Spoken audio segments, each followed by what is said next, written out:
துன்பம் இன்பமாய் மாறும். நீதிமானுக்கு வரும் துன்பங்கள் அநேகமாயிருக்கும். கர்த்தர் அவைகள் எல்லாவற்றிலும் நின்று அவனை விடுவிப்பார். சங்கீதம் 34 அதிகாரம் இறை திருவசனம் 19 சொல்லக்கூடிய அழகான வார்த்தைங்க.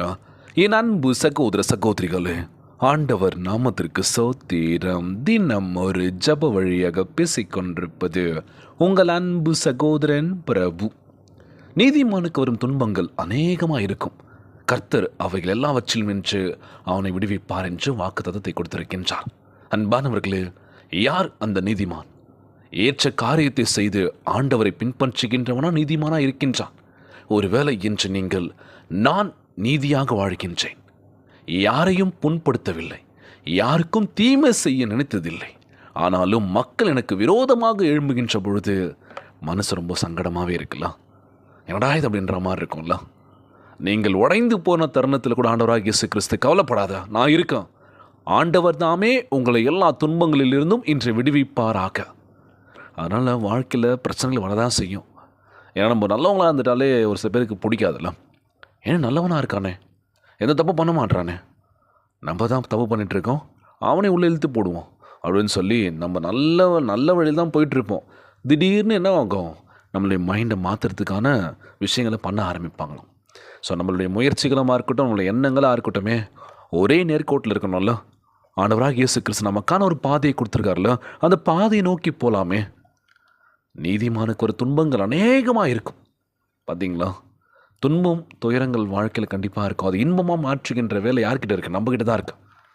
ஸோ நம்ம திசை நோக்கி போகிறோம், நல்ல ஒரு பாதை நோக்கி போகிறோம், திடீர்னு ஒரு இடையூறு என்ன அப்படின்னா, நமக்கு பிடிச்ச விஷயங்கள் அங்கே இருக்குது, எல்லாமே கவருது பார்க்குறதுக்கு.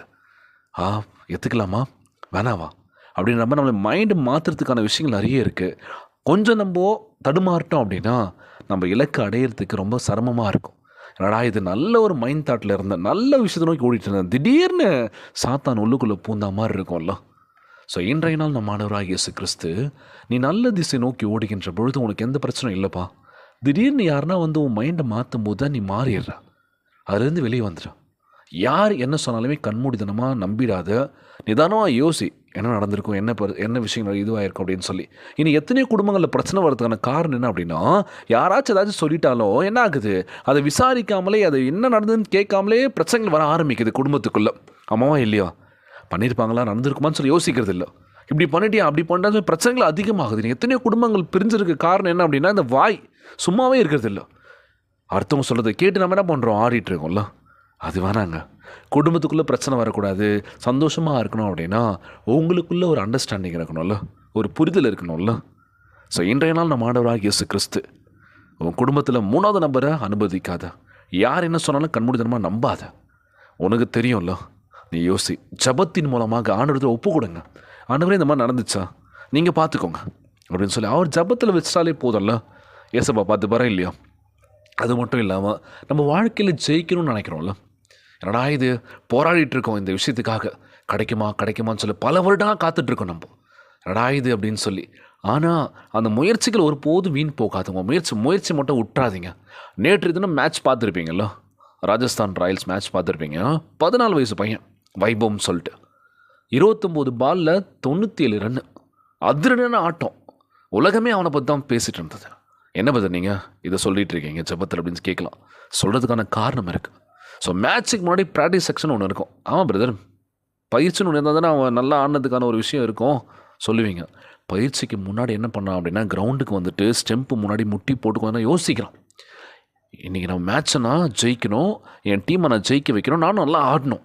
அவனுடைய ஃபோக்கஸ் என்னவாக இருந்துச்சு, என்ன பால் போட்டாலும் நான் அதிரடி அடிப்பேன்ப்பா, நாலா பக்கம் சதற விடுவோம் அப்படின்னு சொல்லி. ஏன் இதை சொல்கிறேன் அப்படின்னா, நம்ம வாழ்க்கையிலும் பார்த்திங்கன்னா எந்த பிரச்சனையும் இல்லாமல் ஓடிக்கிட்டே இருக்கும்னு நினைப்போம். எல்லா பக்கமே பால் தூக்கி அடிக்கிறாங்க. நம்ம எந்த பால் அடிக்கிறதுனே தெரியல. 6 அடிக்கிறதா இல்லை 4 அடிக்கிறதா இல்லை அவுட் ஆகிறதா இல்லை கேட்ச் பிடிச்சினாலும் ஒரு பயம் இருக்கும். அடிங்க பார்த்துக்கலாம், அடித்தா 6, இல்லைன்னா பார்த்துக்கலாம், அவுட் ஆகிட்டு கூட போயிடலாம்னு நினைப்பீங்க. மீண்டும் முயற்சி பண்ணி ஜெயிக்கலாம்ல வாழ்க்கையில்.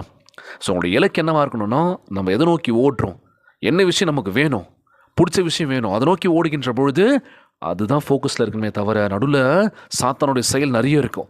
நீ அது பண்ணுறியா, நான் யார் மூலயமா சொன்னேன் தடுக்க பார்க்கலன்னு சொல்லி ஏகப்பட்ட விஷயங்கள் வந்துக்கிட்டே இருக்கும். உங்களுக்கு இலக்கு என்ன, அதை நோக்கி ஓடுங்க, பார்த்துக்கலாம். எதுவும் வாழ்க்கையில் ஈஸி கிடையாது. முயற்சி பண்ணுங்க, ஜெயிக்கலாம்.